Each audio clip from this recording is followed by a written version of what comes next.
Chapter 3, Snowfall. The old man slowly shuffled to the front of the toy booth. He was beginning to close up shop, lowering the front wooden grate when Hugo approached him from behind. Hugo knew how to walk silently, but he let his feet fall loudly on the tiles to let the old man know he was there. "Pick up your feet, boy." The old man glanced over his shoulder. "I hate the sound of shoe heels clicking on the floor." The old man continued to close the grate and lock it. The halls of the station were nearly empty. Hugo knew the station inspector would be making his evening rounds at the other end of the station, and Hugo figured he had a few minutes before he showed up here. The old man finished closing up and double-checked the lock on his booth. "What's your name, boy?" Hugo hesitated. He was going to lie, but then for some reason he said his real name. Hugo Cabret.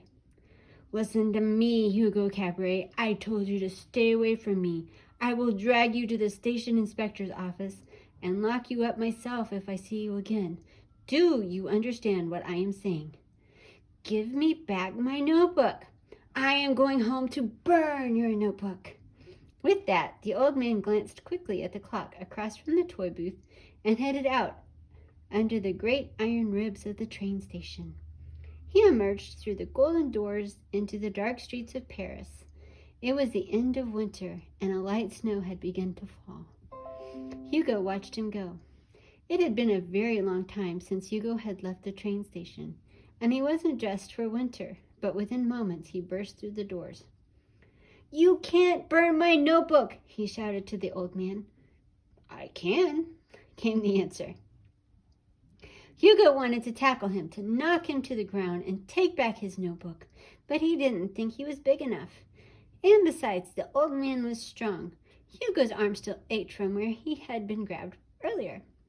"Stop clicking the street with your heels," the old man hissed through his teeth, "and don't make me say it again."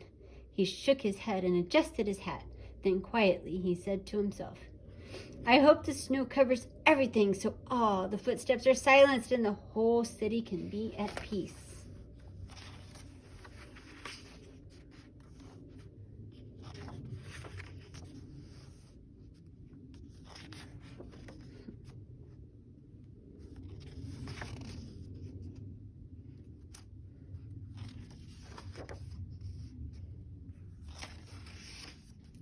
They soon arrived at a decrepit apartment building across from the graveyard. The whole building seemed to lean slightly to the side. Ivy had once covered the walls, but it had been torn away, leaving long interlocking scars in the cracked paint. The old man opened the chipped green door with a large key. Turning back to Hugo, he said, "Don't you know the sound of clicking boot heels can summon ghosts? Do you want to be followed by ghosts?" The old man stepped quickly inside and slammed the door behind him.